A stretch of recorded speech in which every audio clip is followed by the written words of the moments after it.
When I was 26 years old, I was having abdominal pain and I thought I had an ulcer, and I ignored it for the better part of the year because I just thought, I don't know, maybe it'll go away.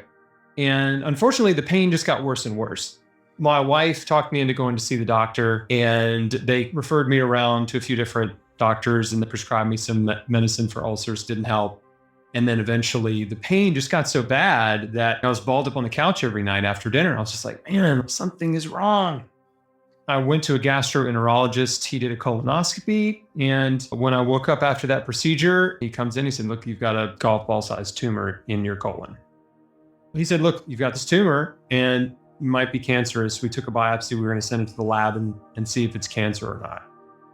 A day or so later, I got a call and they said, listen, it is in fact colon cancer. We need to get you into surgery right away and get this thing out of you before it spreads and kills you. At that time in my life, I was, again, 26, pretty young. I'd been married less than 2 years. I was building a real estate business, and I had never had any friends or family members go through cancer. I'd never really seen it up close and personal. Like most cancer patients, I was pretty clueless about treatment, about the disease, about the industry. I didn't know anything. They said, you got to have surgery and we got to take this thing out of you right away. I said, okay, right? If you say so. Cancer seems pretty scary, so I guess I should do this. This was just a couple days before Christmas. I went in on December 30th and they took out a third of my large intestine. It was supposed to be laparoscopic, but when he put the scope in and started looking around, the surgeon was like, uh-oh, like this doesn't look good. And he could see that cancer had spread to my lymph nodes and there's a lot of inflammation around the tumor site and stuff. He opted to just cut me open, old school, took out a third of my ascending colon, which is on the right side of your body, took out my appendix while he was in there, took out the tumor and a bunch of lymph nodes in an attempt to get clear margins. I woke up and they said, well, we've got more bad news for you. We're hoping it was going to be stage 2, but it's stage 3C. Because it's stage 3, you're going to need 9 to 12 months of chemotherapy. I hadn't even thought about chemo.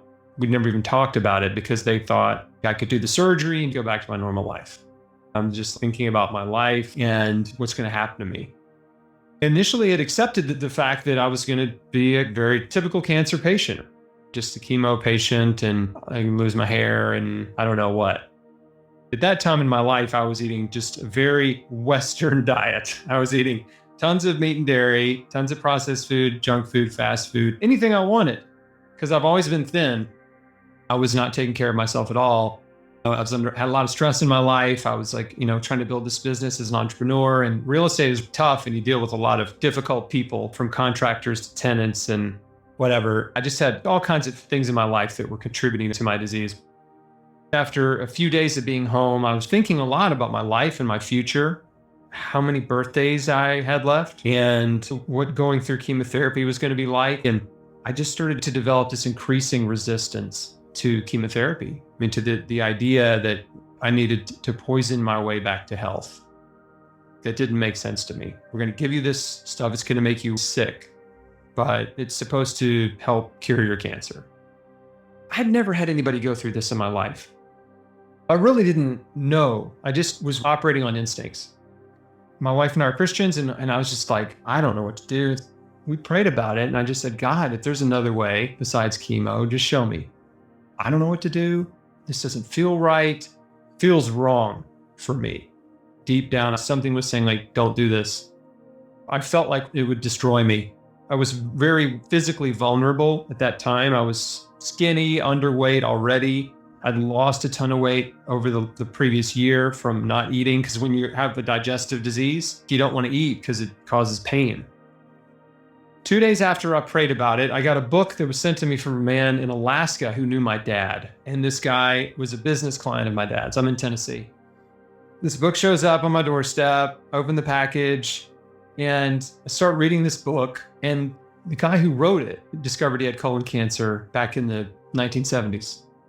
And he had watched his mother suffer and die through cancer treatment and other church members and things.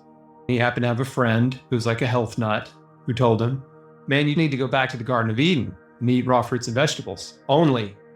And you should probably start juicing carrots too. You need to drink a lot of carrot juice. So this guy does this, and a year later, his tumor is gone. It wasn't like a miracle cure. His body healed. Whatever he was doing that contributed to his disease, it might have been multiple things, he stopped doing. And I'm reading this guy's story, and I'm like, oh my gosh, this is it. Like, this is exactly what I need to do. I asked for something, this showed up, this is what I'm doing. No doubt whatsoever. I didn't have a bunch of studies or science or proof or anything. I had one guy's testimonial, one guy's story, and he was still alive 30 years later. And I just knew, right? I knew this was it. I called my wife and I was excited about it. I was trying to explain, like, I got this book and this guy's talking about a raw food diet. She's like, what are you talking about? You're still doing chemo. The conversation didn't go very well. Almost immediately, other family members are calling me saying, we heard you're thinking about not doing chemotherapy. This is really serious. You need to do exactly what the doctor says. Don't you think if there was something better, they'd know about it? And I'm like, oh my gosh, what is happening? I went from like all this excitement and elation and answered prayer, kind of bliss, and excited about radically changing my life and embarking on this healing journey, to everybody around me saying, no, it's a mistake. Don't do that. That's wrong.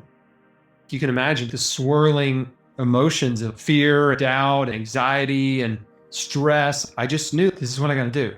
Like, I have to do this and I have to survive. There was a deep revelatory epiphany that I had.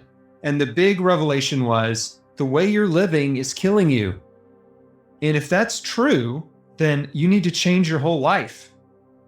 Everybody wanted me to do chemo. I was afraid not to do chemo, but I had enough time to do more reading and researching and praying and thinking about what I was going to do. It's kind of like this. I had two paths before me. I had the wide, paved, brightly lit road that everybody's going down. That's the road that leads to the chemo train. And the chemo train is this beautiful, modern express train, right? And everybody's cheering you on. Oh, we support you. We love you. We baked some cookies. We made some t-shirts that say, go Chris. We're going to run a race for you. You get on the chemo train and it's beautiful and everybody's so nice to you and the chairs are so comfortable and they bring you little cookies and treats and all your needs are met. Everybody loves you and supports you. And then there's the other path where you're just walking into the jungle alone in the dark. And there's barely a path. There's a few people have been through it, but that's, you got nothing. You got no guides and you got nothing. And I should have mentioned that, as wonderful and loving and supportive as the conventional treatment chemo train is, once that thing starts, it's very hard to get off. And the suffering begins immediately. And you just don't know what's going to happen at the end of the line. Are they going to tell you we've done all we can do? We're sorry.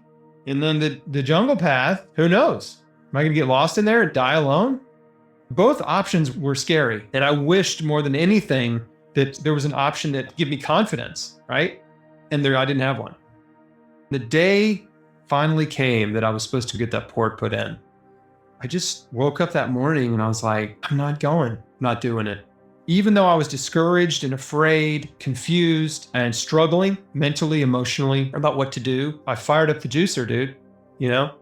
I just was like, I'm doing this. I know I'm doing this. I don't know if I'm doing that, but I'm doing this. I guess about 3 weeks, I was just raw foods and juicing, man. I was just doing it. And I was feeling so good and so confident. In the meantime, I had found a naturopathic doctor and I'd found an integrative oncologist who also supported me and had come out of retirement because he didn't like being retired. I was excited about it. What will happen if I do this?